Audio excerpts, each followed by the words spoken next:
So if you are a first-time mom, second time, third time, ano pa ba yan, at palagi mong nasasabihan yung baby mo na pasaway, makulit, kawawa, pakonti-konti, baguhin mo na yon, itigil mo na yon. Hi mga mi! Welcome to Kingdom Mom Tips! In this series, I'll be sharing what God is teaching me about parenting His way. Isa lang po akong simpleng nanay, hindi perpekto, learning to follow Jesus in motherhood. And I hope na itong mga biblical lessons encourage you as you raise your little ones for God's glory.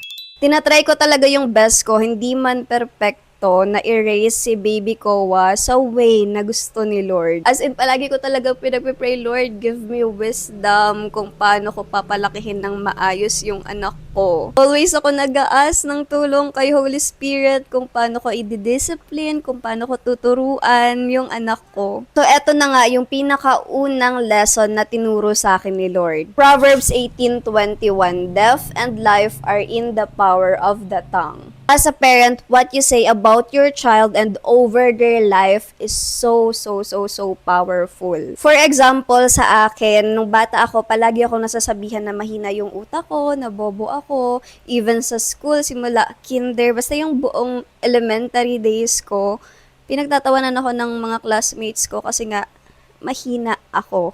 Mabagal akong makagets ng lessons. Sobrang baba ng confidence ko nun. Yun talaga yung pinaniwalaan ko. Kaya hanggang high school, senior high, junior high, hindi ko na trinay na mag-aral ng mabuti. Alam ko kahit hindi nila sabihin, inis na inis sa akin yung mga teacher.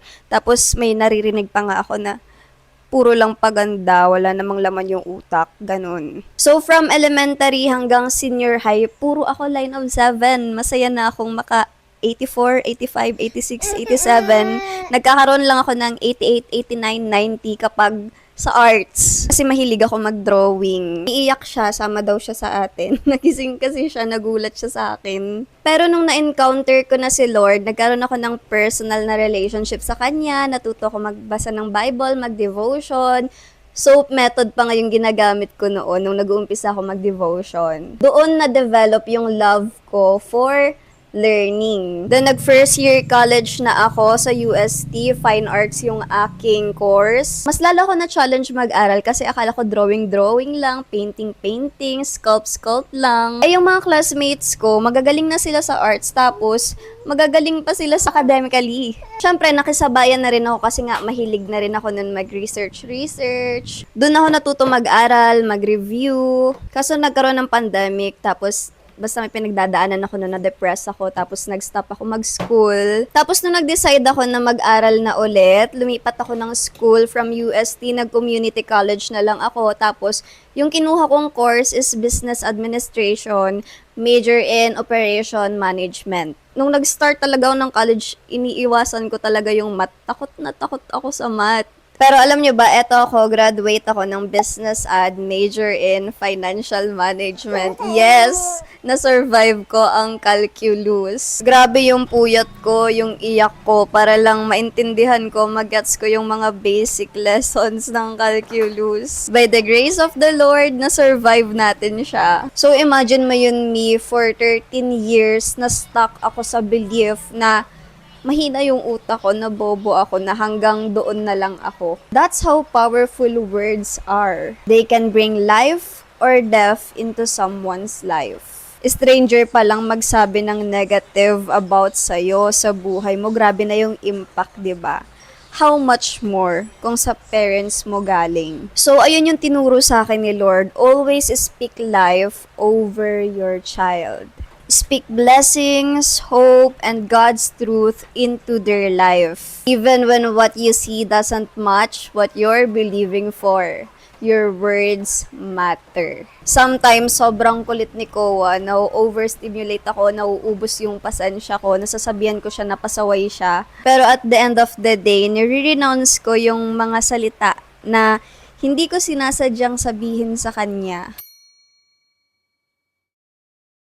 May bonding kami every night kapag patulog na. Sinasabihan ko siya, you are kind, you are patient, you are brave, you are wise, you are smart, You are safe, you are worthy, you are blessed and highly favored, you are anointed, basta lahat ng positivity sinasabi ko sa harap niya. That's how I intentionally speak words of life over my son. So if you are a first-time mom, second time, third time, ano pa ba yan, at palagi mong nasasabihan yung baby mo na pasaway, makulit, kawawa, pakonti-konti, baguhin mo na yon, itigil mo na yon. Kasi ako talaga, I truly believe in the power of words. Again, Proverbs 18:21, death and life are in the power of tongue, and those who love it will eat its fruit.